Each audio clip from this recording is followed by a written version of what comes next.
This is exam mini video module 6 by Peyton Balance. As a quick reminder, when transcription is taking place in this direction, RNA polymerase is attached to the leading strand, which is going towards the direction that transcription is taking place, and it keeps going and replicating this RNA until it reaches the poly A tail at the end. If we were to zoom very far into the bacterial chromosome of a bacterial cell, we would find these things called operons. Operons are segments of DNA that contain controlling regions and structural genes controlled by these controlling regions. And in this case, we're focusing on tryptophan operons. Upstream of the operon, there's a regulator gene, which codes for the repressor. There's then the promoter, which RNA polymerase binds to start transcription. There's the operator, where the repressor binds to limit transcription. There's the leader, which we will not talk about much, and then structural genes are down at the end, which code for the proteins that the operon will create. Transcription begins with the help of the promoter, RNA polymerase is able to bind to the DNA, and it can now start transcription.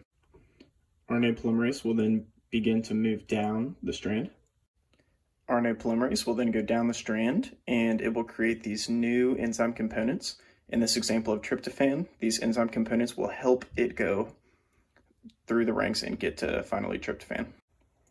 Now, the way that this process is controlled from happening too many times is using these regulator proteins, which in this case are the repressor proteins. In this example, there is low tryptophan within the cell. Since we have this inactive repressor, it cannot bind onto the DNA strands, and there's no way for it to stop DNA polymerase from transcribing repeatedly. After a while of these structural genes being transcribed by the RNA polymerase, we now have new small molecules, which are actually the tryptophan in this case, that appear within the cell. Now these small molecules, which are also called effectors, are able to bind with the repressor protein, and now it can change its shape because of that. The repressor changes shape, and now it is activated and can now affect the strand and transcription. This active repressor protein now binds to the operator site in the DNA strand, and now the DNA polymerase is not able to bind to the promoter.